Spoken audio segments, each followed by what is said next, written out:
Ya, ¿y qué está haciendo ese gato? Se está robando algo del gato, ¿no? Se está robando la comida. Entonces, ¿qué está pasando en su sistema nervioso central? Primero, se está activando el estímulo homeostático, ¿no? O sea, se está activando el estímulo del hambre, ¿no? Ahora, esto genera una percepción sensorial, lo cual va a generar que las vías aferentes, tanto visuales como olfativas, tengan la información de lo que están observando y lo que están oliendo, ¿no? Esto va a generar un procesamiento límbico, lo cual va a generar una recuperación de alguna memoria asociada a ese evento o a ese producto, lo que termina generando una evaluación de aversión, lo que viene a ser un recuerdo al estímulo negativo. Si en alguna oportunidad este gatito ya ha comido el pollo, ya empieza a generar una integración sináptica del sistema nervioso central, o sea, donde ya va a empezar a reconocer el estímulo, ¿no? Y esto va a generar una modulación dopaminérgica, una regulación serotoninérgica. En este caso va a generar una modulación dopaminérgica, se va a activar el paciente, ¿no? ¿De qué manera? O sea, activándose la red de comunicación neuronal, en la cual las neuronas se empiezan a unir o generar algún tipo de efecto a través de los neurotransmisores, ¿no? Lo cual termina en una respuesta conductual eferente, o sea, en este caso o va a evitar, va a generar una evitación o un rechazo motor, ¿no? En este caso, ¿qué va a hacer el gato? Más bien su acción va a ser agarrar, ¿no? O sea, generar un efecto a nivel motor en el cual va a estirar y va a jalar el pollo. Muy bien. Como resultado del aprendizaje del día de hoy, el estudiante va a tener la capacidad de conocer y comprender la importancia de los efectos de los diversos fármacos en el sistema nervioso central. ¿Ya? Bueno, estos son los temas que vamos a ver, ¿no? Receptores, efectos en el sistema nervioso central, neurotransmisores, fármacos y receptores y la clasificación de fármacos y cómo actúan en el sistema nervioso central. Muy bien, empecemos con la pregunta educativa. Ya, la semana pasada habíamos recordado cómo se dividía el sistema nervioso, ¿no? Se dividía el sistema nervioso periférico y central. Ahora, la semana pasada hablamos del sistema nervioso periférico y ahora vamos a hablar del sistema nervioso central, ¿ya? ¿Cómo se divide el sistema nervioso central? En médula espinal, encéfalo, y este encéfalo a su vez se va a dividir en 4 campos, ¿no? Cerebro, cerebelo, diencéfalo y el trombo encefálico, ¿no? Viéndose una estructura anatómica de esta manera, ¿no? El encéfalo y todas las partes que van a estar ahí, del cerebro, cerebelo y la médula espinal como tal, ¿no? Toda esta es la parte troncal de lo que vendría a ser el sistema nervioso central y para comunicarse con el periférico va a haber lo que sería la inervación eferente y aferente. Bueno, ahora hablemos de receptores, ¿no? ¿Qué receptores vamos a observar en el sistema nervioso central? ¿No? Dentro de lo que sería una clasificación, ya por su morfología o por lo que contiene químicamente, vamos a observar que tenemos los receptores de aminoácidos excitatorios, ¿no? Donde están incluidos el glutamato y el aspartato, ¿ya? ¿Dónde se van a ubicar? Se van a ubicar entre las neuronas de todos los niveles del sistema nervioso central. ¿Y qué es lo que genera? ¿Qué acción genera? Genera excitación resultante de la despolarización que se va a generar ante una constancia de sodio, ¿no? Un aumento del sodio, ¿no? Y otros cationes. Los aminoácidos inhibitorios, ¿ya? Por excelencia van a ser GABA y glicina, ¿ya? En este caso, el GABA se va a encontrar principalmente a nivel de las interneuronas supraespinales y en las células gliales, ¿ya? Y la glicina va a estar entre las interneuronas espinales, ¿ya? ¿Cuál es su efecto? Va a generar la inhibición a través de la hiperpolarización de la membrana producida por el aumento de la conductancia del cloro, ¿ya? Entonces lo que va a ingresar a la célula va a ser el cloro. En cambio, en los excitatorios lo que va a haber mayor ingreso es el sodio, ¿no? Los ésteres de colina, como la acetilcolina, se encuentran principalmente en los nervios colinérgicos, que van a estar presentes en todos los niveles del cerebro, ¿ya? Y en la médula espinal, ¿ya? Sobre todo los que van a generar la conductancia motoneuronal, ¿no? O sea, todo lo que es el sistema esquelético, ya vamos a encontrar bastante de lo que es acetilcolina, ¿ya? Como funciones principales tiene el sistema nervioso periférico, como en el sistema nervioso periférico vamos a ver la excitación, ¿no? Que va a resultar de la despolarización de la membrana postsináptica. Estos receptores postsinápticos pueden ser tanto mucarínicos como nicotínicos, ¿no? O sea, la acetilcolina va a activar a cualquiera de estos dos receptores, ¿ya? En estas funciones vamos a ver principalmente lo que es el control de la musculatura esquelética, ¿no? Control motor. Luego hablamos de las monoaminas. Dentro de las monoaminas tenemos a la noradrenalina, a la adrenalina, a la dopamina y la 5-hidroxitriptamina. En el caso de la noradrenalina lo vamos a encontrar en todo el sistema nervioso central. Como función principal vamos a ver que a nivel del sistema nervioso periférico el neurotransmisor liberado va a actuar sobre estos adrenoreceptores, ¿ya? Tanto los alfa como los beta, ¿no? Y ya hemos hablado de ellos la semana pasada, ¿ya? A nivel tanto de la membrana presináptica como la postsináptica. Dentro de sus funciones vamos a ver que controla la presión arterial, controla también lo que es la conducta, el despertar del animal, la actividad motora y la regulación de la temperatura corporal, ¿ya? Con referente a la adrenalina, lo vamos a observar en el cerebro medio, en el tronco cerebral hasta el diencéfalo, ¿ya? Y sus funciones como tal son poco definidas, pero principalmente están evocados a actividades excitatorias, ¿ya? La dopamina en todos los niveles del sistema nervioso central, ¿no? En conexiones tanto cortas, medianas como largas. ¿Qué receptores va a estimular a nivel postsináptico? Se clasifican en dopaminérgico 1, dopaminérgico 2, 3, 4 y 5, ¿no? Principalmente los que nosotros vamos a estudiar más son dopaminérgico 1, 2 y 3, ¿ya? Las funciones específicas van dirigidas a lo que sería la regulación de la conducta, ¿no? En nuestros pacientes, actividad motora, secreción de prolactina y el control del vómito, ¿no? Principalmente hablando de los dopaminérgicos 2, ¿no? En veterinaria, la mayoría de nuestros antieméticos, ¿no? Regulan este receptor, ¿no? Con referente a la 5-hidroxitriptamina, se encuentra en el cerebro medio, en el post y en todos los niveles de la glándula pineal, ¿ya?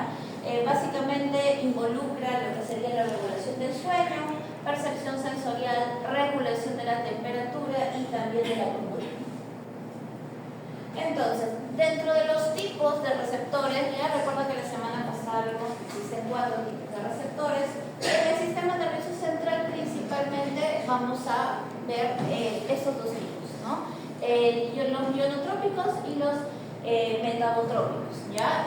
Los otros tipos de receptores no van a tomar parte importante de las funciones en el sistema nervioso central.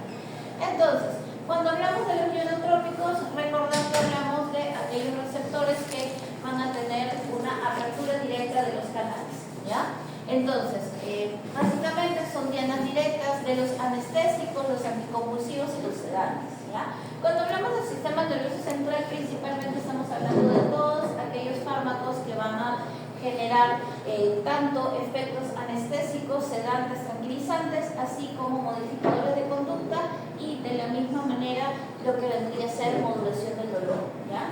Entonces, vamos a observar que principalmente estos receptores ionotrópicos son los receptores GABA, los glutamato y los nicotínicos. Cuando hablamos de los metabotrópicos, tenemos aquellos que van a regular la intensidad, en este caso, de la analgesia y la sedación, ¿ya? Básicamente ver un poco estos receptores van a modular lo que vendría a ser la profundidad dentro de lo que hablamos de la sedación, ¿ya? O sea, conocidos también como TINAs, ¿no? Estos receptores van a estar ligados a proteínas que van a activar ciertos sistemas que van a terminar conllevando al efecto que esperamos. veamos, ¿no? ¿Qué receptores están involucrados aquí? Los adrenérgicos, principalmente los alfa-2, que es con lo que nosotros vamos a regular la segregación de la dopamina, de la norepinefrina. Los opioides, ¿ya? Tanto mu, kappa como delta, principalmente mu, en lo que vendría a ser la mayoría de los pacientes mamíferos, ¿ya? En reptiles y en aves, sí, principalmente kappa, ¿ya? O sea, igual nosotros también podemos modificar lo que es la regulación del dolor con kappa, o sea, también dentro de los fármacos que utilizamos puede generar agonismo, pero mayormente vamos a ver la presencia de mayores receptores kappa en especies tanto de aves como reptiles, ¿no? Las demás especies de mamíferos principalmente es el mismo, ¿ya? Y bueno, los muscarínicos, de los muscarínicos 1, 2, 3, 4 y 5, ¿ya? Que también me van a ayudar a regular lo que serían los efectos de parasimpáticos, ¿ya? Muy bien, entonces, hablemos ahora de los efectos que se van a ver en el sistema nervioso central. ¿Ya? Recordar que tenemos, va a existir lo que es un efecto excitatorio y un efecto de inhibición, ¿no? Principalmente, ¿quiénes me van a generar? ¿Qué neurotransmisores me van a generar los efectos de excitación? Los glutamatos, ¿ya? El ácido glutámico. Y los de inhibición, el GABA, ¿ya? El neurotransmisor GABA. Entonces, ambos van a generar ese equilibrio, ¿no? ¿Se acuerdan cuando hablábamos un poco de los equilibrios? ¿Ya? Entonces, el equilibrio lo van a dar ambos tipos de neurotransmisores, ¿no? Para que el paciente no está ni muy excitado ni muy inhibido, ¿no? Se encuentra en un término adecuado. Entonces, cuando tenemos la producción de glutamato, ¿no? Estos neurotransmisores van a generar la sinapsis excitatoria. Y cuando tenemos mayor segregación del GABA, que va a estimular a los receptores que también se llaman GABA, van a generar lo que sería la inhibición sináptica. Entonces, vamos a hablar ahorita de lo que sería la excitación mediada por el glutamato, ¿ya?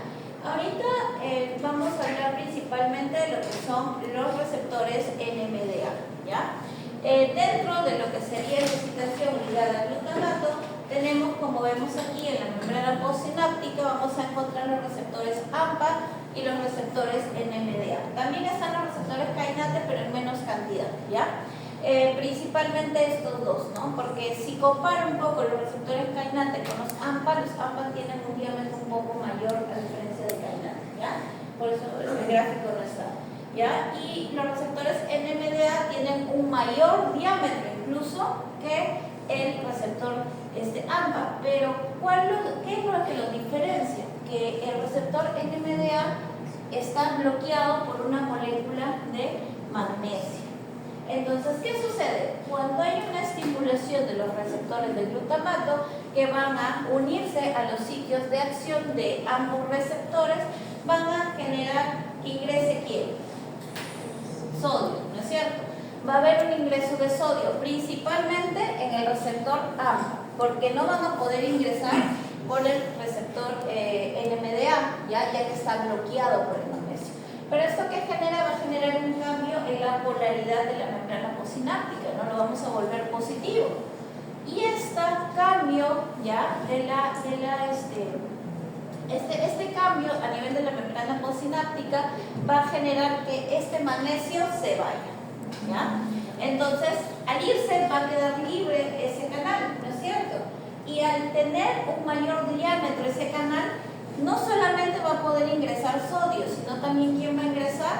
Calcio, ¿no? Y va a generar efectos de activación, ¿no es cierto? Porque el calcio nos va a ayudar con lo que son movilidad, por ejemplo, de los músculos, ¿no? Y va a haber una mayor excitación del paciente, ¿no? Incluso, ¿no? Ante eventos dolorosos se va a generar también segregación del glutamato, que es el que va a activar, digamos, el sistema nervioso central para poder verse que está en una situación de peligro. Porque recordemos que el dolor es un estímulo en el cual genera que el paciente trate de buscar mecanismos para salvaguardar su vida, ¿no? El dolor es eso, ¿ya? Son mecanismos de compensación.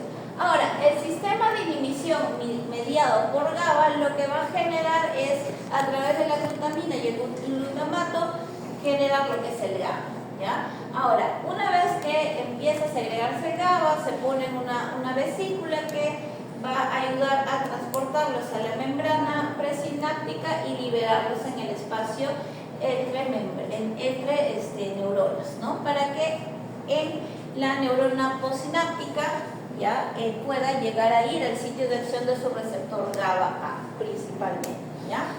Pero cuando tenemos todo este proceso, ya va a empezar a haber un aumento del ingreso de potasio, ¿no? Esto va a hacer que activemos los canales de calcio. Estoy hablando en la membrana presináptica, ¿ya?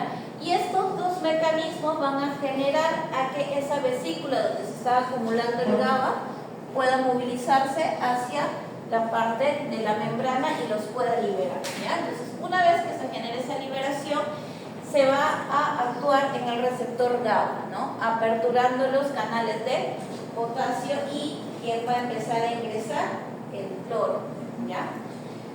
Entonces, bueno, ya, aquí generamos, justo lo que les acabo de decir es lo que está pasando acá, ¿no? O sea, el GABA se posa en el receptor, empieza a haber liberación de sodio, de potasio, y el cloro va a empezar a entrar por el receptor GABA, ¿ya? Entonces, ¿qué es lo que vamos a ver en un evento excitatorio? Que hay reducción del potasio, o sea, el potasio se empieza a salir, ¿no? ¿Por qué? Porque empieza a ingresar sodio, ¿ya? Y esto va a generar que haya un aumento de calcio, que haya un aumento de la estimulación del inosine trifosfato, y que haya un aumento de las cascadas del AMP cíclico, ¿no? Para generar eventos excitatorios, ¿ya? En cambio, cuando tenemos los efectos inhibitorios, ¿qué se va a generar? Se va a generar un aumento del ingreso de potasio en la membrana, lo cual va a generar que liberemos calcio y aumente el cloro, ¿no? Lo cual también va a generar que haya una reducción de la activación del AMP cíclico, o sea, todo lo contrario, ¿no? Entonces, ¿eso qué va a generar? Va a generar una depresión del sistema nervioso, ¿no? Algo muy usado por los sedantes y los anestésicos. Pero ¿se acuerdan que habíamos hablado la semana pasada de qué pasa cuando tú bloqueas un receptor que es activador? ¿Qué efecto se va a generar? La inhibición, ¿ya? Y eso es lo que también algunos fármacos anestésicos realizan. Realizan la inhibición del sistema nervioso central a través del bloqueo de los receptores que generan excitación, ¿ya? Entonces ahora les vamos a dar mayor detalle, ¿ya? Entonces, vamos a hablar ahora de los neurotransmisores y los receptores que vamos a ver específicamente en el sistema nervioso central. Entonces, acá tenemos un gato, ¿ya? Entonces, ¿qué neurotransmisores se generan en este gato?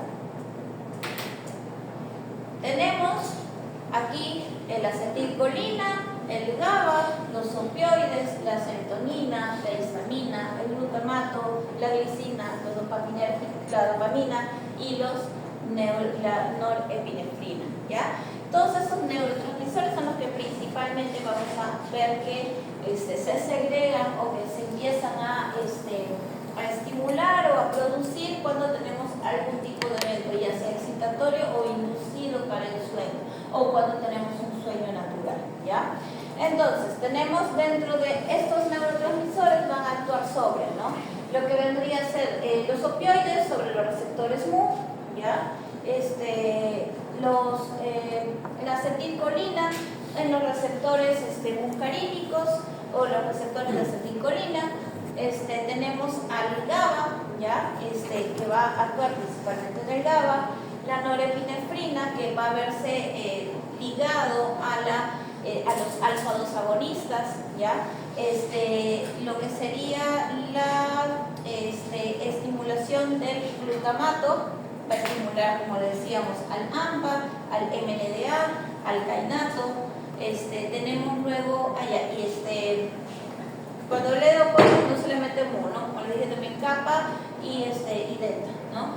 Los serotinérgicos van a activar a los receptores 5-hidroxi tiroxina, y los histaminérgicos a los H1, ¿ya? Principalmente. ¿Ya? También puede haber estimulación en los H2, pero en perros por lo menos, principalmente H1 es lo que nosotros manejamos, ¿no? Y también para lo que sería la regulación de la émesis, pero inducida por el sistema nervioso central, ¿no? O sea, para, por ejemplo, caso de vértigo, ¿no? Eso ya lo vamos a ver cuando vemos antieméticos.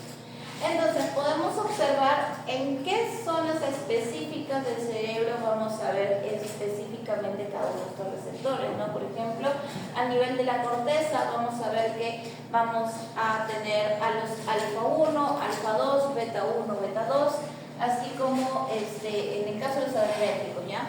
En el estradium vamos a observar los beta 1, los beta 2. En el hipotálamo están todos los receptores adrenérgicos, alfa 1, alfa 2, beta 1 y beta 2, ¿no?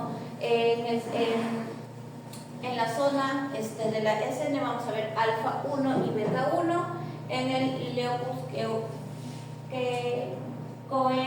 coerelus vamos a encontrar a los alfa 2. Y en el cerebellum también vamos a encontrar los 4 adrenérgicos, ¿ya? Alfa 1, alfa 2, beta 1 y beta 2, ¿ya?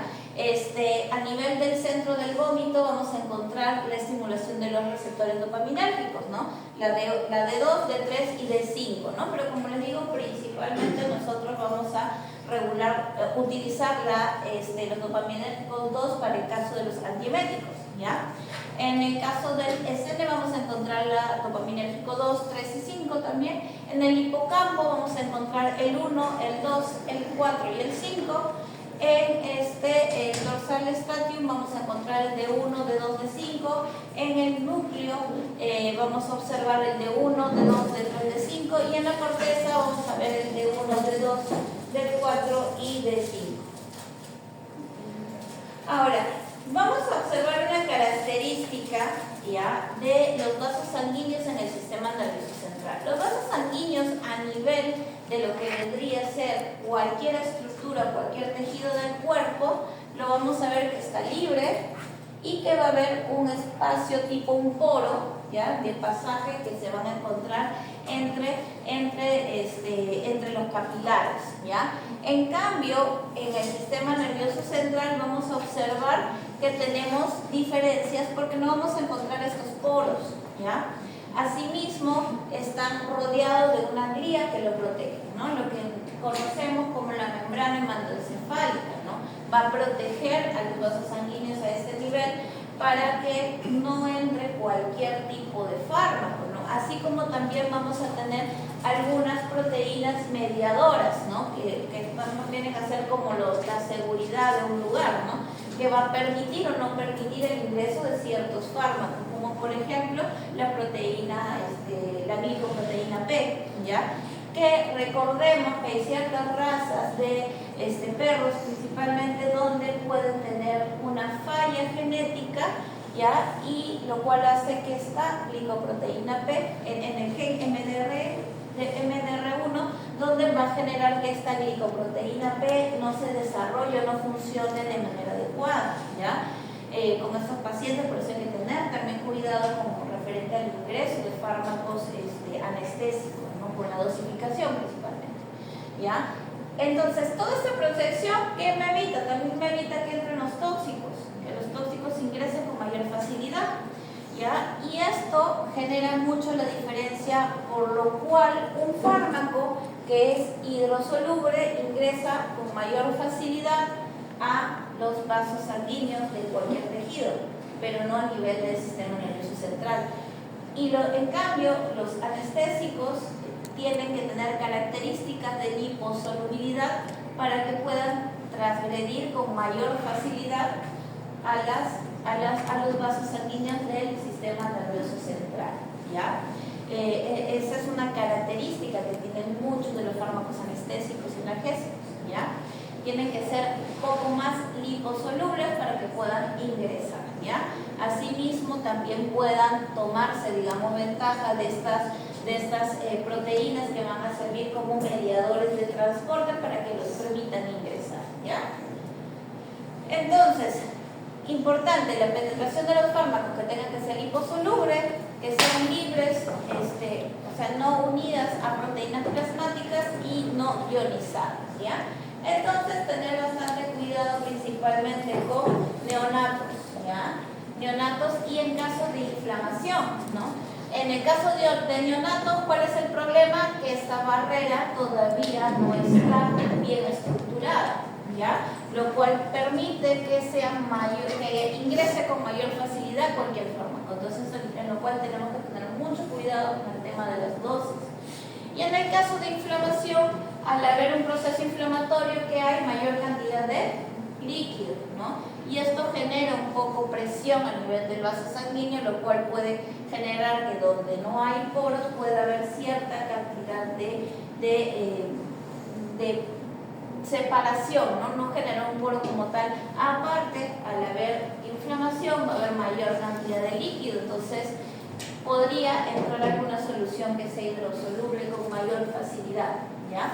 Entonces, esas características, esos detalles tenemos que tener en cuenta. No sé, si tengo, por ejemplo, un paciente con TEC, que es traumatismo encefalocraniano, tengo que tener mucho cuidado con la dosificación de los fármacos anestésicos, porque podrían ingresar con mayor facilidad y eso quiere decir que se convertirían en fármacos más potentes. Entonces, ¿qué debo hacer con la dosis? ¿La subo o la bajo? La bajo, ¿no? Tendría que bajar la dosis, porque al tener mayor facilidad de ingreso se volvería más potente.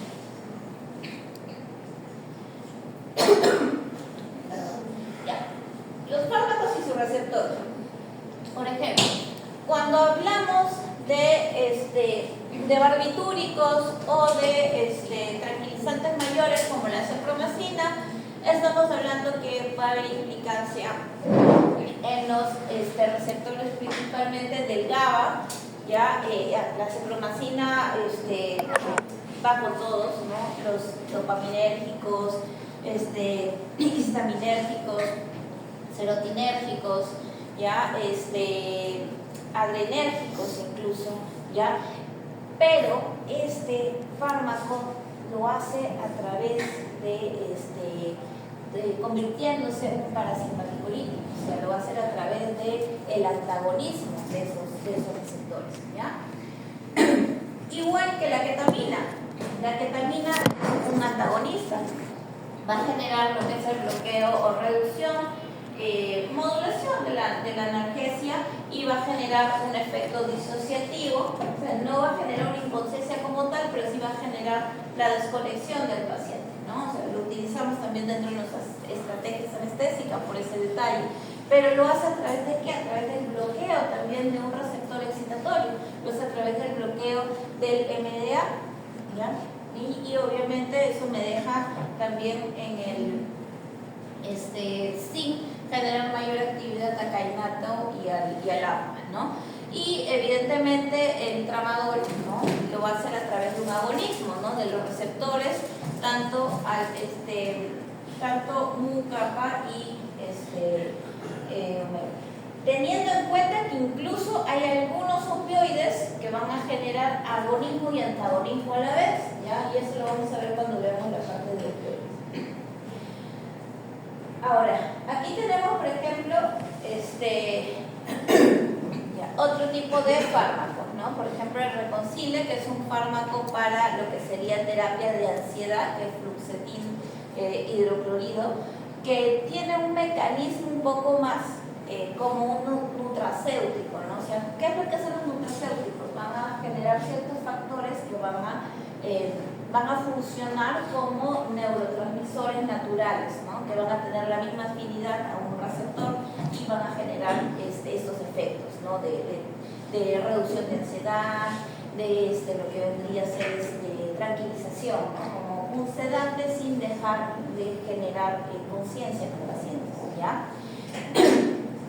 Y el propofol, que es un fármaco que principalmente va a funcionar a nivel de los receptores GABA, que también me va a generar la relajación, me va a generar la inconsciencia del paciente. O sea, este fármaco lo utilizamos mucho en inducciones anestésicas y en mantenimiento anestésico.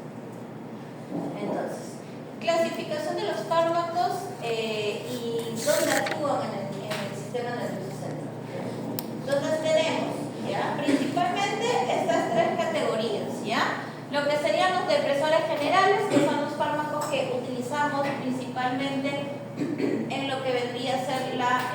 los manejos anestésicos, ¿ya? La inducción, el mantenimiento anestésico, quizás más llevado en procedimientos quirúrgicos, ¿ya? Pero también quizás por ahí se podría utilizar para algunos manejos clínicos, ¿no? En lo cual necesitamos un paciente que esté, ¿no?, inconsciente.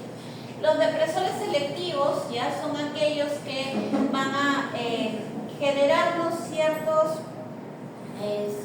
efectos donde quizás no buscamos específicamente la pérdida de la conciencia del paciente, ¿no? Simplemente una relajación, una tranquilización, incluso, ¿no?, una inmovilización, ¿no?, moderada, para poder hacer algún tipo de manejo clínico, ¿no?, o de diagnóstico. Aquí tenemos los anticonvulsivantes, ¿no?, donde no buscamos específicamente generar la inconsciencia del paciente, pero sí buscamos generar una inactivación del sistema nervioso central para evitar que estos efectos o esta conductancia siga generando excitación en los sectores excitatorios, ¿no?